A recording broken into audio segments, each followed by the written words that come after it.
مسجد کوفہ سے صرف 200 میٹر کے فاصلے پر واقع یہ وہ گھر ہے جہاں تاریخ رقم ہوئی، جہاں عدل و انصاف کے پیمانے مقرر ہوئے۔ یہ تاریخی مقام آج بھی مسلمانوں کے لیے باعث عقیدت اور توجہ کا مرکز ہے۔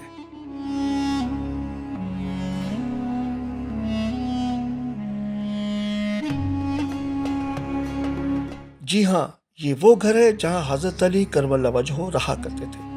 اس کے چھوٹے سے صحن میں آنے والے سائلین کی داد رسی ہوتی تھی۔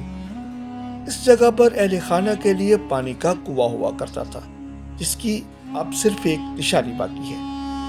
یہ وہ جگہ ہے جہاں حسنین شریفین قیام کرتے تھے، اور اس جگہ پر حضرت علی کرم اللہ وجہہ کو شہادت کے بعد غسل دیا گیا۔ گھر میں موجود تمام یادگاروں کو محفوظ کر لیا گیا ہے، جسے لوگ دیکھ کر اس وقت کی یاد کو تازہ کرتے ہیں۔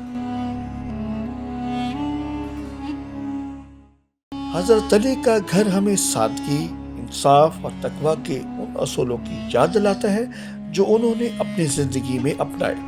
یہ صرف ایک عمارت نہیں بلکہ ایک مکمل درسگاہ ہے جو ہمیں صبر، بردباری اور حق و انصاف کا سبق دیتی ہے۔